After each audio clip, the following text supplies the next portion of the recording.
Muy buenos días a todas y a todos. Me da muchísimo gusto darles la bienvenida aquí a la ANUYES, la Casa de las Instituciones de Educación Superior. Antes de comenzar formalmente, vamos a escuchar, por favor, un anuncio de, de Protección Civil.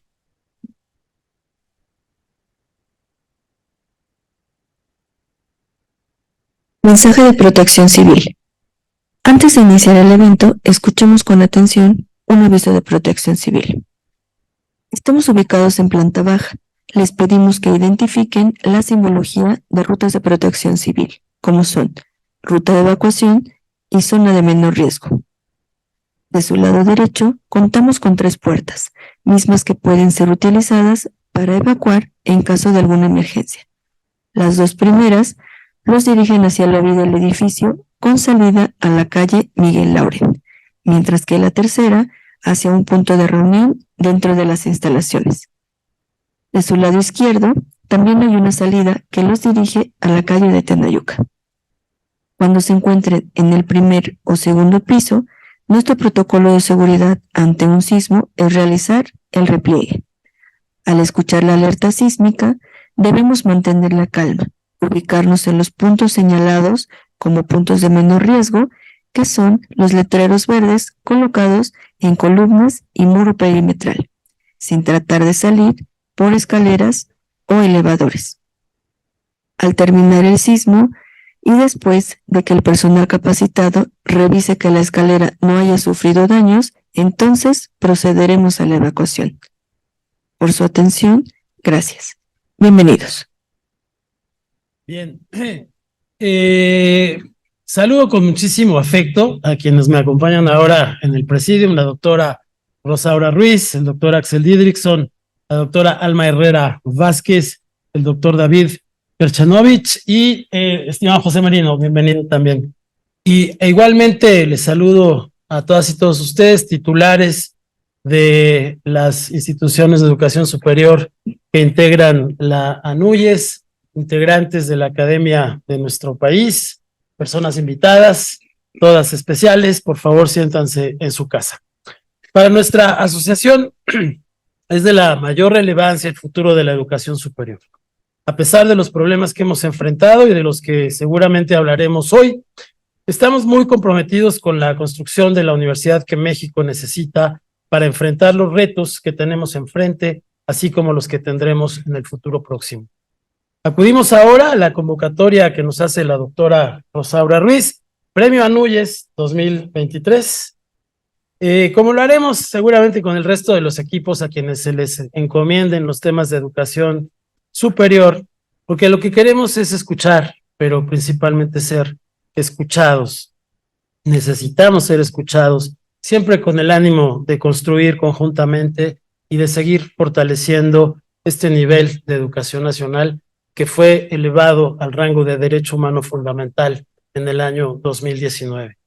Este es, por tanto, un acto entre académicas y académicos cuya intención es avanzar el diálogo que esperamos tener en los momentos electorales propicios de manera directa con las personas que ostenten las candidaturas a la presidencia de la República el año siguiente. Para la ANUYES es también una gran oportunidad para escuchar a la comunidad académica y para recoger su sentir e intentar plasmarlo en el documento que ya estamos preparando para ser entregado a quienes sean finalmente nombradas candidatas o candidatos por sus partidos y coaliciones. Les reitero nuevamente la bienvenida y deseo que este sea el primero de muchos encuentros. Tengamos, doctora, no me queda duda, este sector es estratégico y estos encuentros serán para el beneficio del país. Muchísimas gracias, buenos días y enhorabuena.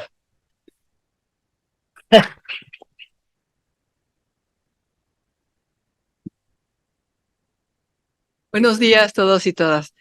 En primer lugar, quiero agradecer que estén aquí porque, bueno, ya todos estamos en la academia a punto de las vacaciones, ya preparando las fiestas de fin de año.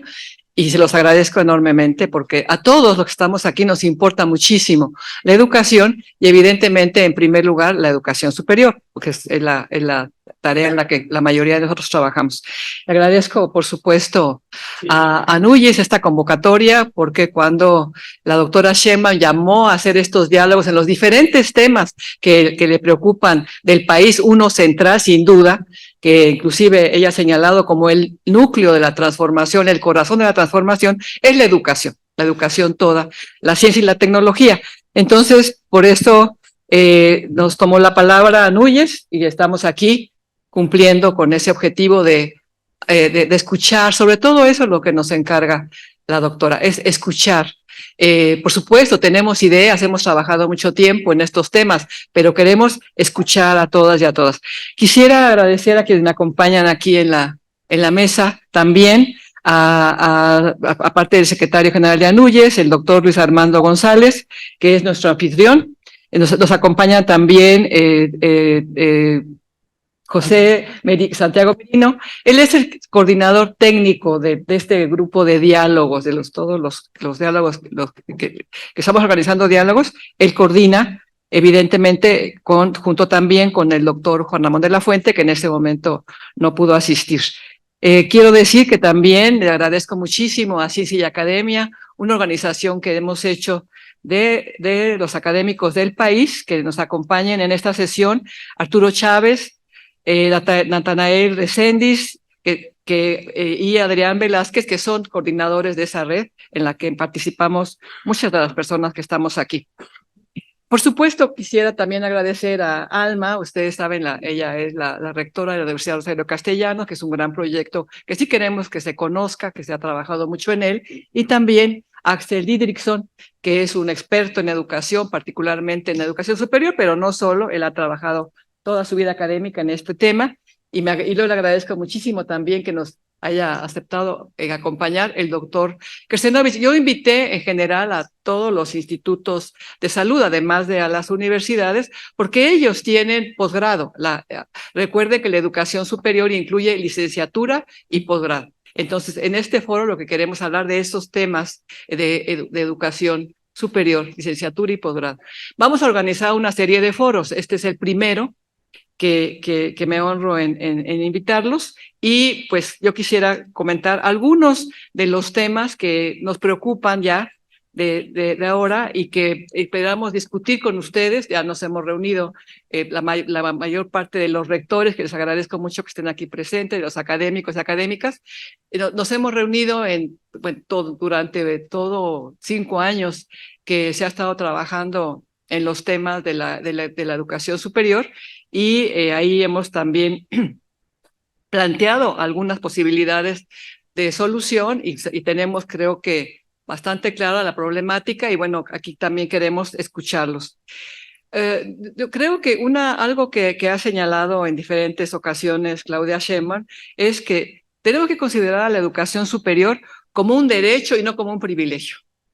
Cuando nosotros vemos la matrícula hoy, vemos que la matrícula de educación superior es muy pequeña.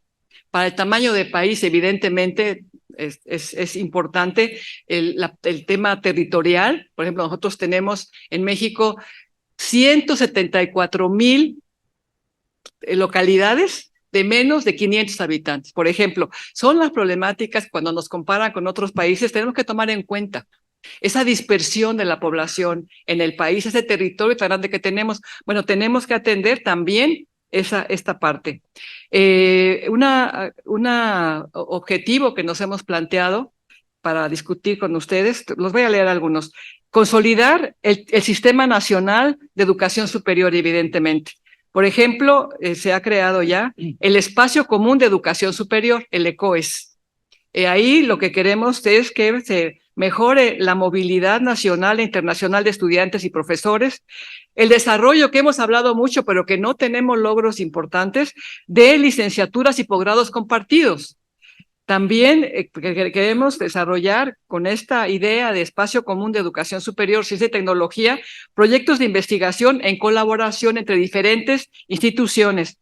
Por supuesto, mejorar todas las formas en las que evaluamos y acreditamos los posgrados, las licenciaturas.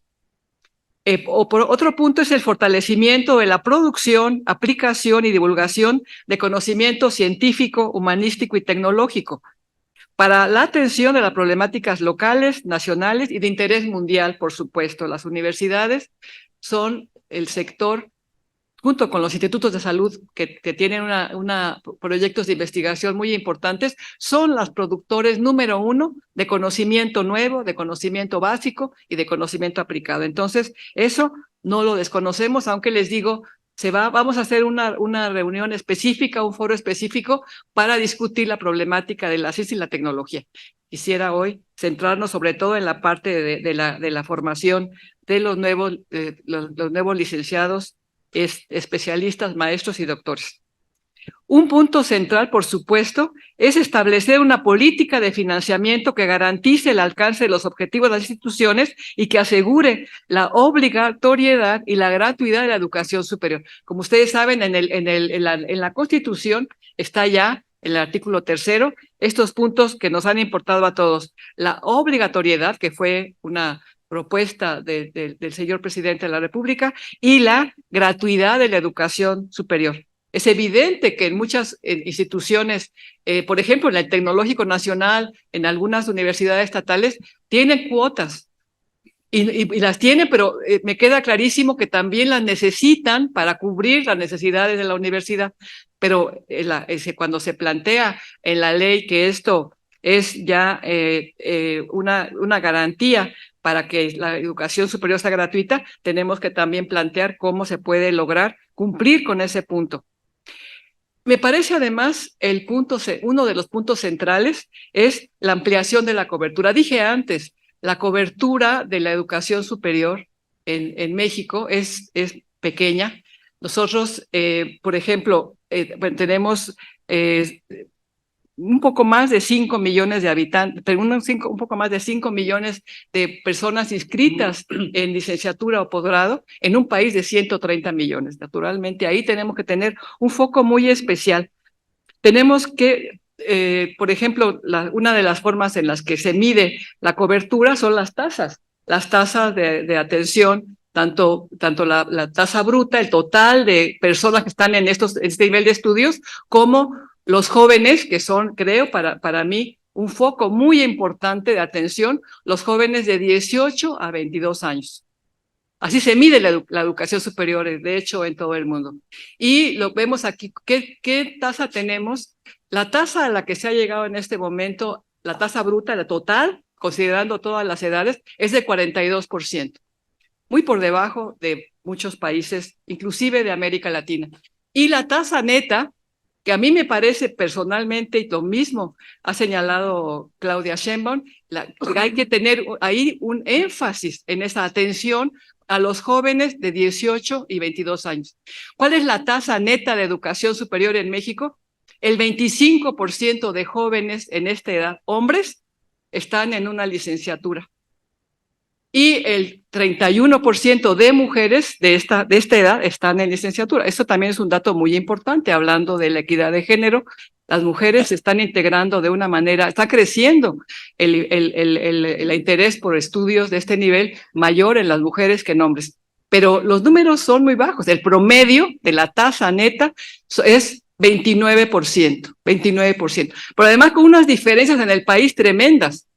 Con una ciudad como la Ciudad de México, que tiene más del 100% de atención en tasa bruta, porque además de atender a los jóvenes de la ciudad, o no tan jóvenes, atendemos también a Estado de México, algunos de Hidalgo, Morelos, pero tenemos una tasa alta, pero la tasa neta, la de los jóvenes, es de 56%, la más alta del país.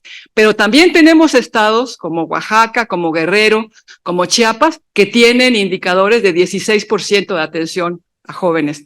Entonces, naturalmente, esa desigualdad, sin descuidar lo que se tiene avanzado, se tiene también que analizar y buscar la forma de mejorar estos indicadores.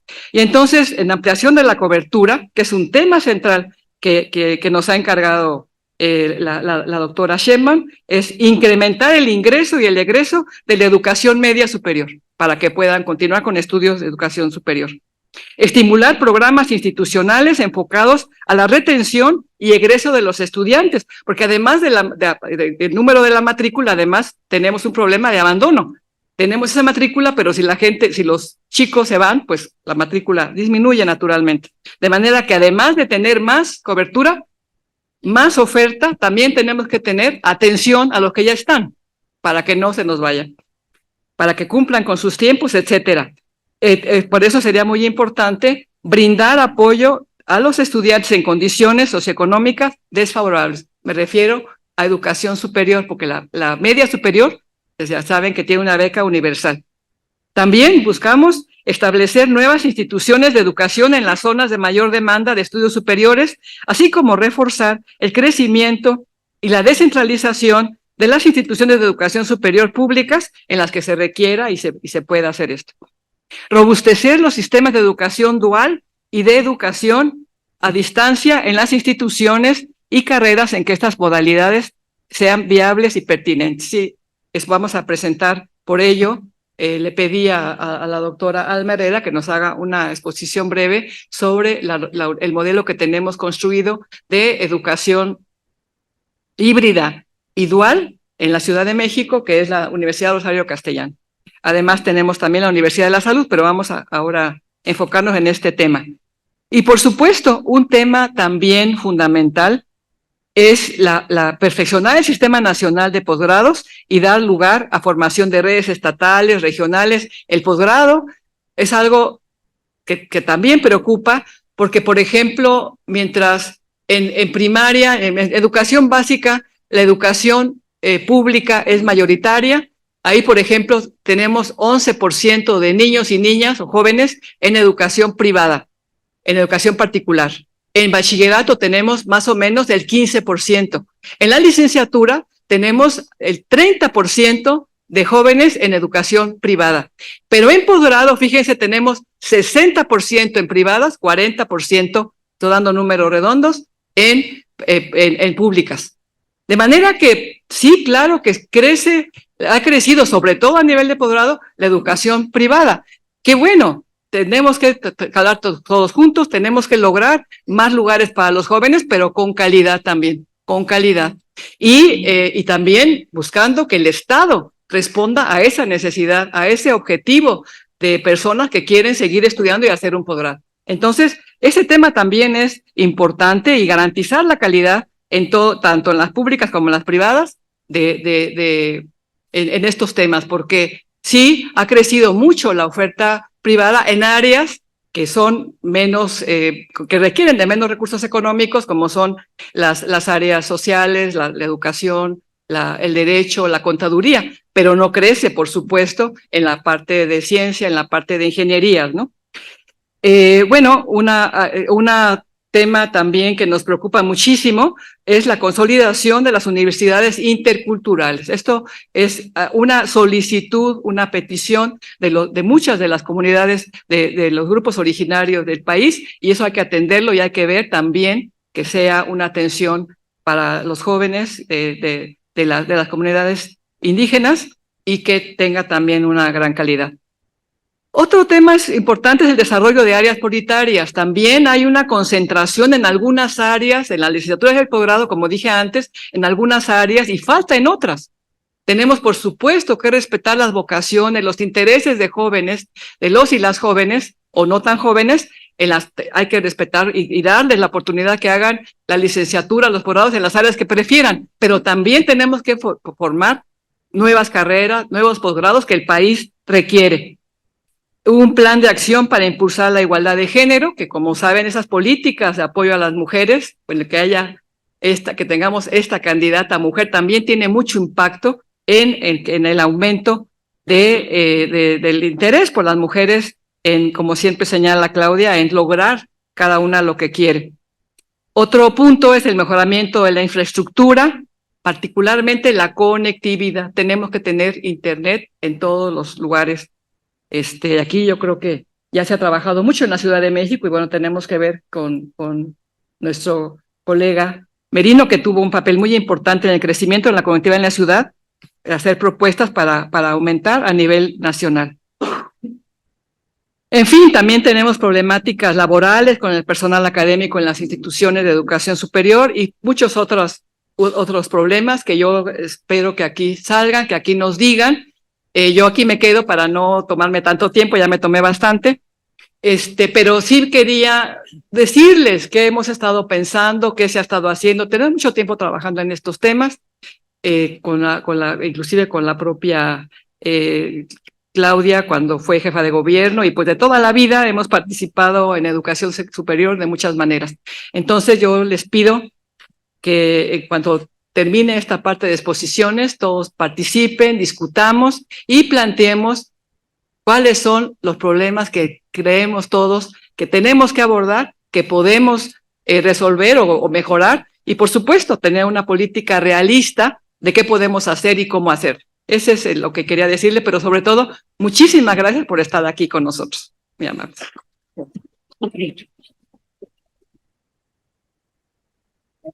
Muchas gracias, doctora Rosaura Ruiz. Le paso el micrófono entonces al doctor Axel Didrikson para su...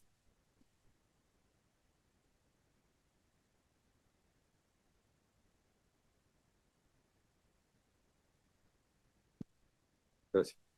Muy buenos días a todas y todos. Muchas gracias por la invitación, doctora Rosaura Ruiz, por la hospitalidad y a quien nos acoge este día, doctor Luis González Plasencia. Por supuesto, saludar a quienes integran la mesa de exposiciones sobre este tan importante tema. Y saludo también con afecto a quienes están aquí con nosotros, a todas y todos que han acudido a esta convocatoria. Tres tendencias que me parecen importantes, aparte de los datos y el contexto que ha presentado la doctora Ruiz, que para mí son imprescindibles en la perspectiva de una política pública en el próximo sexenio y las próximas generaciones. La perspectiva de la política pública de Estado que estamos proyectando no es para un sexenio, es para formar generaciones enteras y una política pública de Estado que vaya mucho más allá de los gobiernos. Esta es una cuestión que nos debe hacer reflexionar en la perspectiva de las estrategias que pongamos al frente, en el centro del debate de la política pública, de un bien público, de un derecho humano, de un bien social, como es la educación superior y la educación en general. La perspectiva de la educación privada también debe ser un bien público. La perspectiva de la educación privada debe dejar de ser un interés meramente comercial o la educación como mercancía. También tiene la educación privada que ser un bien público y social, como lo hemos dicho desde todas las reuniones de la UNESCO en las que hemos participado, y algunos de ustedes han estado también presentes, donde hemos enfatizado esta situación.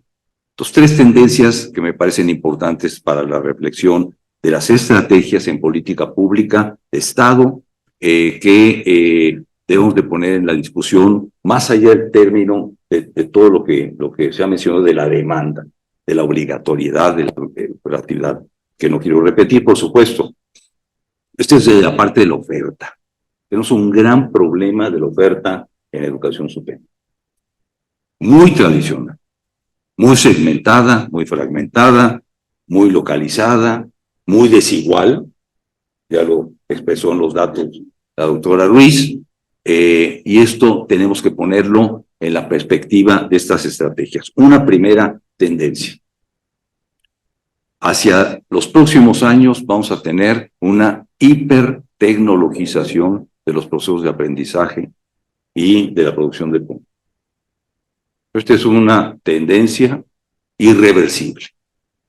No solamente por la influencia de la inteligencia artificial, sino la continuidad, la profundización, el mejoramiento del impacto de las nuevas tecnologías, las llamadas tecnologías disruptivas o las nuevas áreas del conocimiento, y de las perspectivas sobre las cuales se están montando las plataformas que van hacia la mayor digitalización y, por supuesto, pensar en lo que significan los modelos híbridos.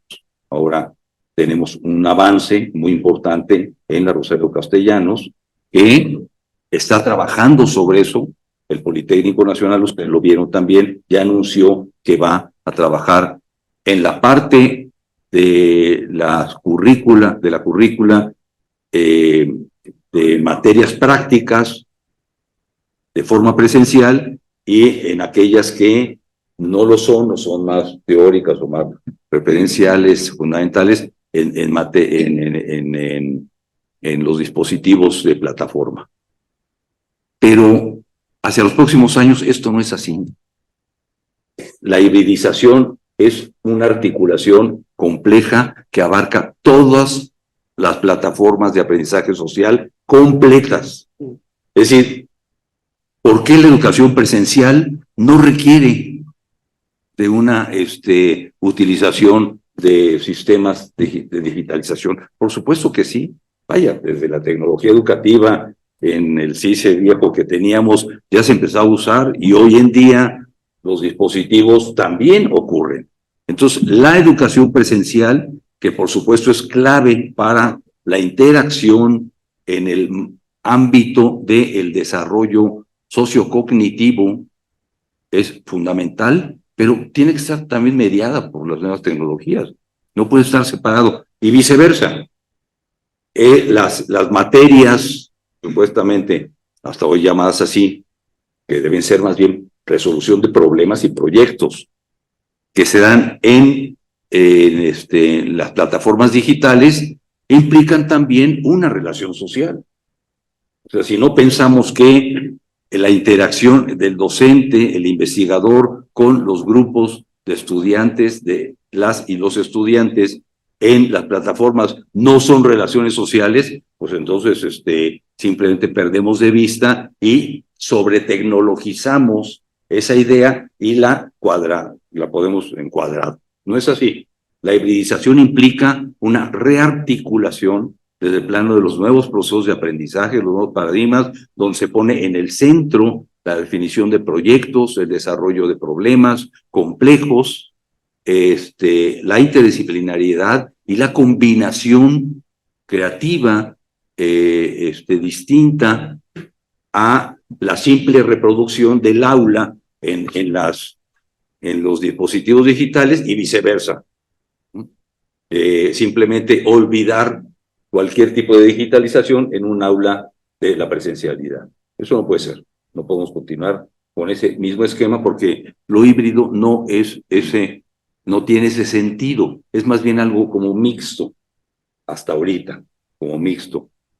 Hay que desarrollarlo porque estamos en un proceso de transformación, y esto implica una tendencia hacia la hipertecnologización que lo abarca todo, pero que no implica una subordinación de la tecnología sobre los aprendizajes, ni tampoco una simple, ¿cómo se llama? Sobresaturación de los dispositivos digitales como si fueran ya lo máximo, la inteligencia artificial, que en el futuro va a ser lo que domine hasta nuestro aprendizaje y los conocimientos. No es así, ¿no? Entonces hay una perspectiva crítica más bien sobre la tecnologización. Es un primer punto que quiero poner en la discusión, que me parece muy importante desde el plano de los cambios que necesitamos, no solamente en la demanda, sino también en la propia educación, en los paradigmas de aprendizaje, los procesos cognitivos de la educación superior y el posgrado, la investigación y la innovación. Uno. Segundo, el planteamiento de política pública como un derecho social, como un bien social público garantizado desde una perspectiva de política de Estado, implica una redefinición también de el papel que juegan las instituciones de educación superior, no solamente las universidades públicas, federales o autónomas, sino el conjunto de las instituciones de educación superior, que tenemos una variedad, como ustedes saben, muy importante, en términos de una nueva perspectiva en relación con la solución de problemas nacionales. esto ya se ha reiterado, y es una perspectiva en la que hemos insistido mucho. La universidad no puede seguir siendo ni Torre de Marfil, ni viéndose el ombligo todo el tiempo, tiene que ver y pensarse en la perspectiva de los problemas locales, regionales y nacionales. Pero esto implica una redefinición del Sistema Nacional de Cualificaciones y de los sistemas de evaluación que regionalicen las perspectivas de la vinculación de las instituciones de educación superior con los problemas locales, regionales y nacionales. Les pongo un ejemplo, el transísmico. El transísmico es el gran proyecto estratégico hacia el sureste, quizás el más importante, donde ahorita ya están metidas todas las instituciones tecnológicas y politécnicas. Casi todo el egreso va a estar metido en el proceso del transísmico, que va a ser un detonador económico, pero fundamental, y donde tiene que involucrarse también la Universidad Veracruzana, la parte del sur, y la UAPJO, es decir, la Universidad Benito Juárez de Oaxaca. Ahí podemos hacer hasta no en los dos polos de Coatzacoalcos, Minatitlán y Salina Cruz, dos polos de desarrollo de innovación muy importantes, involucrando, como decía Rosaura, la coordinación horizontal de las instituciones politécnicas, tecnológicas y universidades estatales autónomas en un proyecto regional tremendo. Dos, por ejemplo, la Universidad de Sonora, el ITSON, el Tecnológico Nacional, ya están trabajando sobre procesos de articulación, de procesos, perdón por la repetición, de la articulación con la Universidad de Arizona, de componentes de digitalización y de articulación de valor agregado en procesos de software. Pero hay un tema ahí clave que están ya comenzando a trabajar, que es el litio. Ustedes saben que en Sonora tenemos uno de los de las minas más grandes a nivel mundial inclusive, y entonces ahí hay también un proceso nacional, un proceso de vinculación con problemas fundamentales nacionales sobre los cuales las instituciones de educación superior deben responder de forma coordinada, que permite precisamente la visión del ECOES. ¿Qué es eso? ¿No? Tener una perspectiva de articulación de saberes, de innovaciones en una relación entre las instituciones sobre problemas locales, regionales y nacionales. Por ejemplo, las instituciones de educación superior, Chihuahua, Autónoma de Chihuahua, la Universidad Autónoma de Ciudad Juárez, Tamaulipas, el tema migratorio, del nearshoring, que es un tema que ya se está desatando y que hay que estudiar porque no es un problema meramente de enlaces de productos, una nueva forma de maquila, sino también es un problema cultural, un problema educativo, es un problema social, es un problema económico y bilateral entre Estados Unidos y, bueno, transnacionales, Estados Unidos, México. Hay un problema, además, temas migratorios son claves para estas instituciones. El Tren Maya, con la UADY, la Universidad Autónoma de Ciudad Juárez, la Universidad Autónoma de Quintana Roo, tienen que entrarle a lo que significa un gran proyecto de turismo sustentable, pero también ecológico, medioambiental, de protección patrimonial, y que son temas que no necesariamente tienen que abarcar a todas las carreras. No tienen por qué meterse derecho,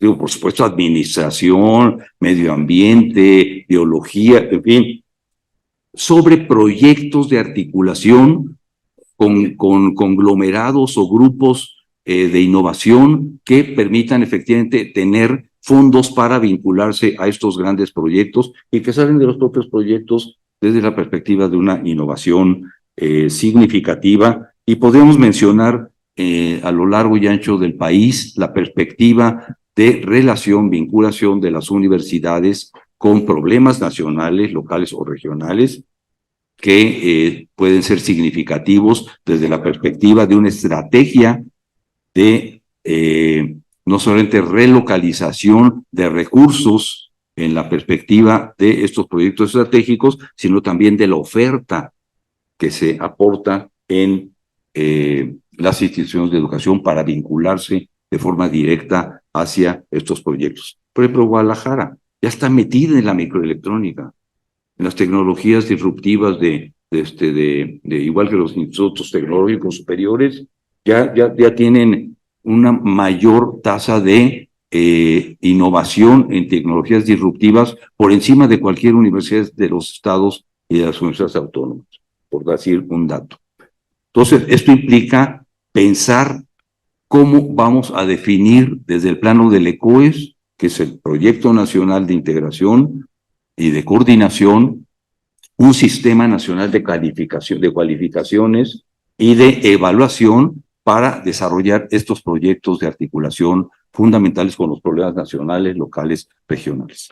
Y el tercer punto, tendencia, que me parece también importante desde el plano de la redefinición de la oferta y de la calidad, pertinencia y de la capacidad del desarrollo, sobre todo en el posgrado y la investigación que hacemos en las universidades, que cada vez tienen que ser más universidades dedicadas a la investigación, a la innovación, y por supuesto el posgrado ahí es un tema clave, que es pasar de las estrictas disciplinas de la fragmentación del conocimiento, de las estructuras rígidas que se reproducen hasta el cansancio. Digo, en el último consejo universitario de la UNAM, ya hay unas nuevas subdisciplinas, microdisciplinas, y hacemos 200, 300, 400 multidisciplinas en lugar de tener una visión que vaya no solamente hacia lo interdisciplinario, sino a la transdisciplina, que es el paradigma contemporáneo de la producción del conocimiento. ¿Qué significa la diferencia entre la interdisciplina y la transdisciplinaridad? Significa que se trasciende hacia la sociedad, hacia la comunidad, hacia la articulación de los conocimientos en la producción y transferencia de los mismos, hacia los desarrollos comunitarios locales, que son extremadamente importantes, por lo que dijo también Rosaura en su análisis del contexto, en las comunidades rurales e indígenas. ¿Por qué se piensa que a las comunidades más pobres hay que darles educación más pobre?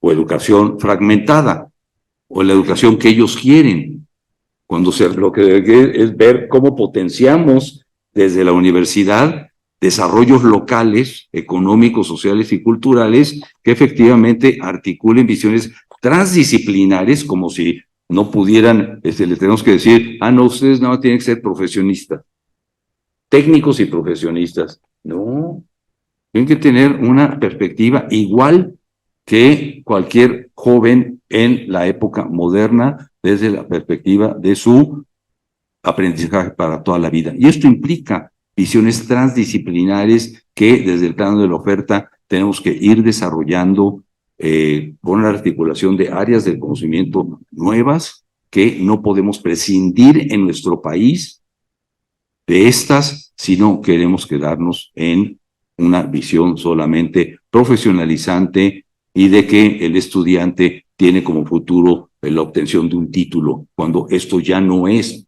la misión, la visión que tienen que tener las universidades actuales, sino estas perspectivas de trascendencia, de pertinencia, de incidencia, de impacto de la calidad social de los conocimientos en el marco del desarrollo de un proyecto nacional de bien público. Muchas gracias. Gracias.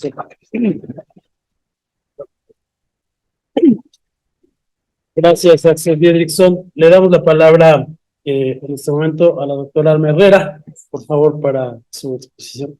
Muchísimas gracias. Muy buenos días a todos y todas. Agradezco también la hospitalidad de Luis Armando González Plasencia, la invitación de la doctora Rosaura Ruiz, que ha sido tan importante en este proyecto de construcción de la Universidad Rosario Castellanos y bueno, a mis distinguidos acompañantes en esta mesa. Trataré de ser muy breve en la exposición con la idea de que si hay puntos que deban profundizarse, lo podremos hacer más adelante. Primero, estoy plenamente convencida de que de alguna u otra forma, ya sea por los medios o por algunos eventos, hemos hablado o hemos oído hablar de la Universidad Rosario Castellanos. La siguiente, por favor, sí. Pero quiero compartir la siguiente, algunos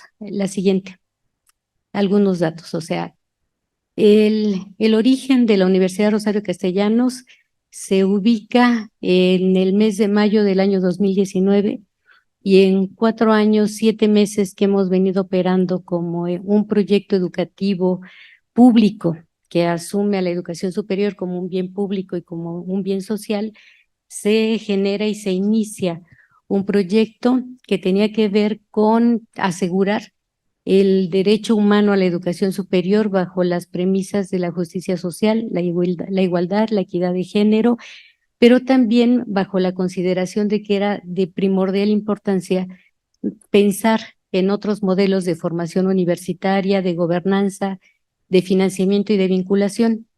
La Universidad Rosario Castellanos parte de cero absoluto. Había algunos antecedentes en otros proyectos que se habían generado en el sexenio anterior, pero en realidad cuando se publica el decreto de creación, pues partimos de una condición donde no había ningún otro proyecto que tuviera que desarrollarse de pleno. Así que lo que en un momento representaba un enorme desafío, como lo hemos visto, ha sido una enorme oportunidad que nos ha permitido ir generando estrategias de articulación universitaria bajo premisas y tendencias como las que ya se han expresado en este momento. La siguiente, por favor.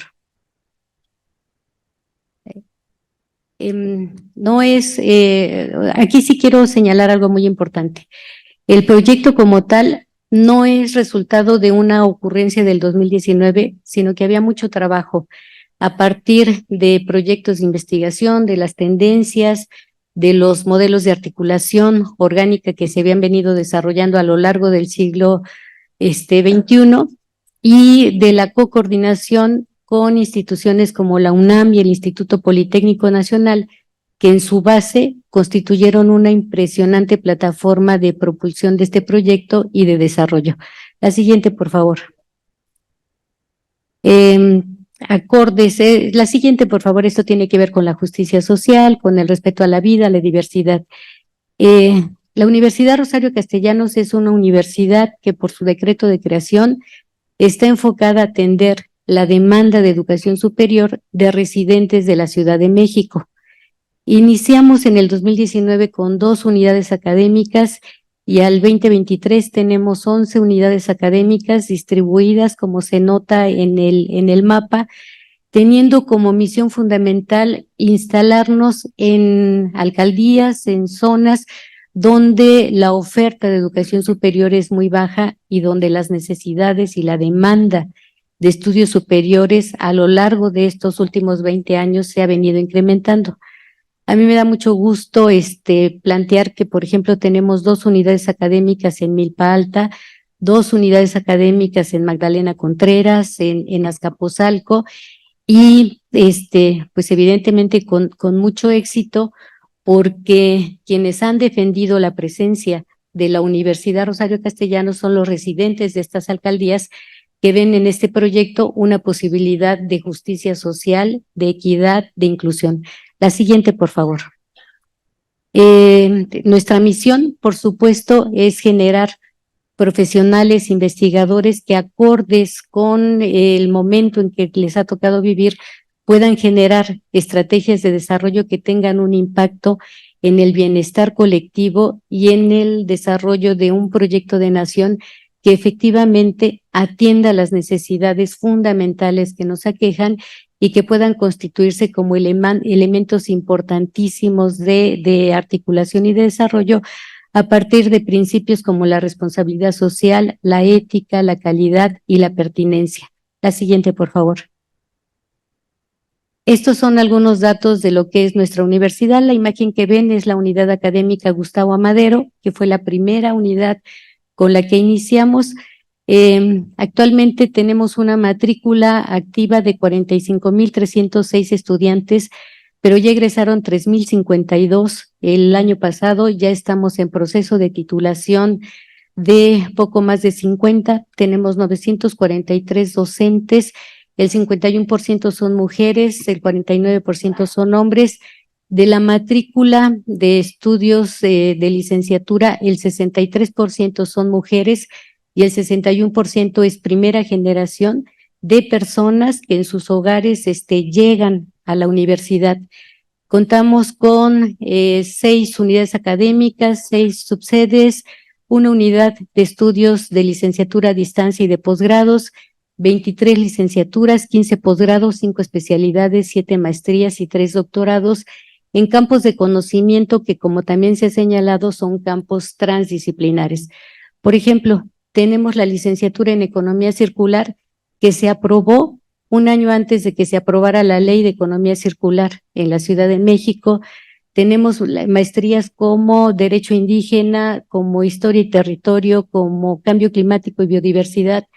Los doctorados están ubicados en modelos educativos emergentes, en ciencias de la sustentabilidad y también en ciencias de la complejidad, lo que nos da una naturaleza muy importante, porque el conocimiento que se genera no solamente debe tener o cubrir los altos estándares que se requiere para un conocimiento riguroso, sino que también se valora en términos de su robustez social, de tal forma que la investigación que se genera y el conocimiento que se genera tienen que estar apuntalando grandes problemas de la sociedad en su conjunto. La siguiente, por favor, ¿sí?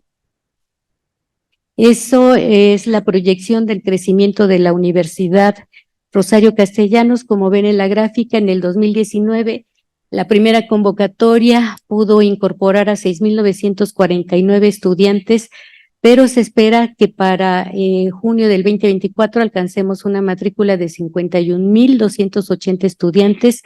Actualmente se proyectaba 44,000, tenemos 45,000 estudiantes más los 3,000 egresados, y en el posgrado también el crecimiento se ha dado de una manera acelerada. Hoy día tenemos 1,026 estudiantes de posgrado, pero para mediados del año que entra la matrícula alcanzará casi los 1,300 estudiantes de posgrado incorporados en todas estas áreas de conocimiento que he comentado. La siguiente, por favor. Esas son algunas imágenes de nuestras unidades académicas. La siguiente, por favor. Aquí hay un punto de partida que nos parece esencial para poder plantear el porqué el crecimiento acelerado de nuestra matrícula y del modelo. El punto de partida fue la plena convicción de que las universidades en el siglo XXI tenían que avanzar hacia un proceso de transformación digital, donde las tecnologías y sobre todo el uso crítico de las tecnologías pudiera mejorar no solamente nuevos procesos de aprendizaje asociado a entornos virtuales, sino que también pudiera mejorar la capacidad instalada de nuestras instituciones, de tal forma que bajo la lógica de que hay conocimiento que es factible de ser apropiado e incorporado a través de plataformas digitales, y hay otro conocimiento que amerita experiencias presenciales, pudiéramos avanzar en esta incorporación y en este avance. La siguiente. Como ya se ha señalado, la transformación digital no implica meter tecnologías de manera crítica en todas las actividades y en todos los salones, sino que es un proceso que involucra un cambio en la cultura, un cambio en la gente, un cambio en la estructura y un cambio en las tareas que se desarrollan en la universidad de manera cotidiana. La primera inversión que hicimos a finales del 2019, por ejemplo, en la universidad fue meter todo el cableado para tener la red inalámbrica en todos los salones de la universidad, de tal forma que los estudiantes y las estudiantes, así como el cuerpo docente, pudieran tener acceso a las bases de conocimiento, a las revistas, a los sistemas de información, de tal forma que esta información pudiera enriquecer la naturaleza de las actividades desarrolladas.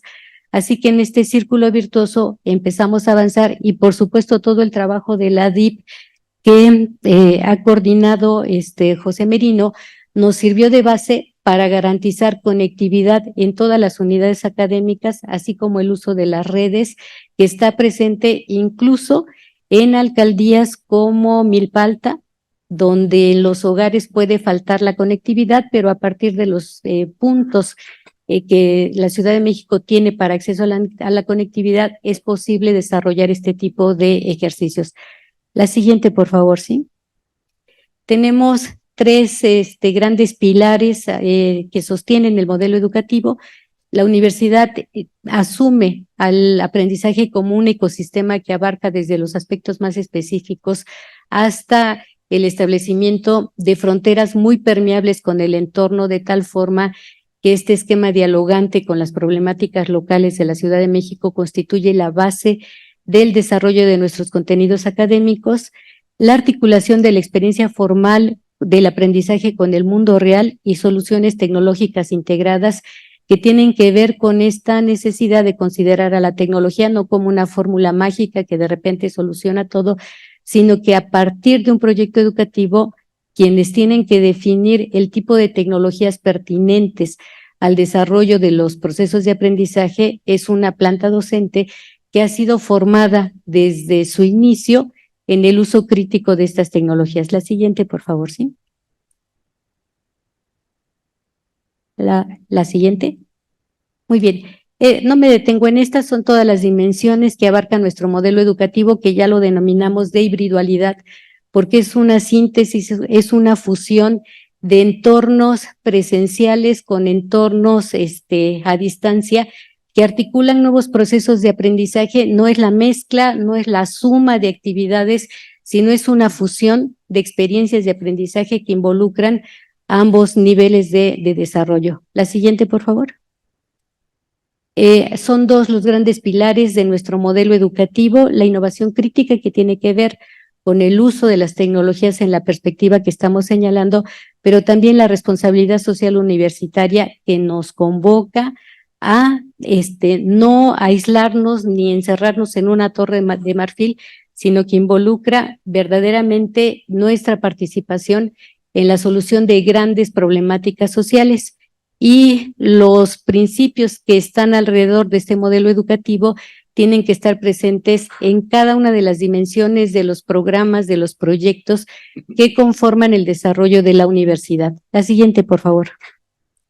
Este es nuestro modelo de responsabilidad social y están las funciones sustantivas, están los asuntos clave, están las dimensiones y valores que tienen que permear la experiencia de aprendizaje y sobre todo la respuesta crítica que la Universidad Rosario Castellanos tiene que dar al entorno. La siguiente, por favor.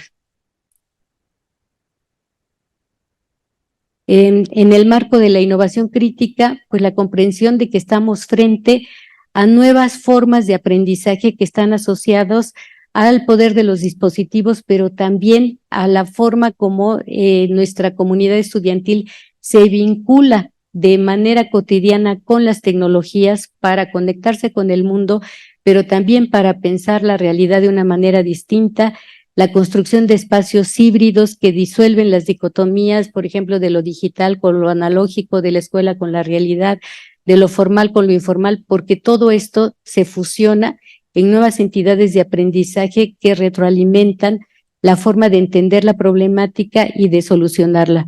Nuevos replanteamientos y la asunción de que tenemos que dejar de pensar, por ejemplo, en aulas para pensar en entornos digitales que multiplican los ambientes de aprendizaje y favorecen una capacidad más interactiva de los estudiantes con el entorno, y asumir tanto a la comunidad estudiantil como a la comunidad docente también como agentes que generan contenido digital y que contribuyen también con una lógica distinta a enriquecer la propia experiencia de aprendizaje. La siguiente, por favor. Hay un factor fundamental en el proceso de incorporación a la universidad, que es el ingreso.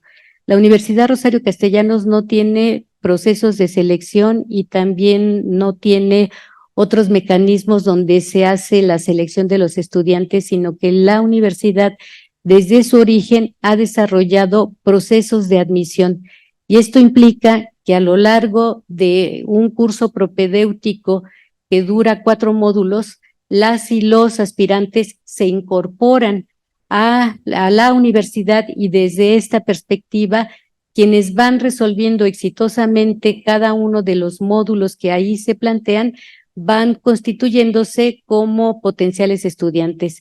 Quienes concluyen satisfactoriamente los 4 módulos, que todos son en línea,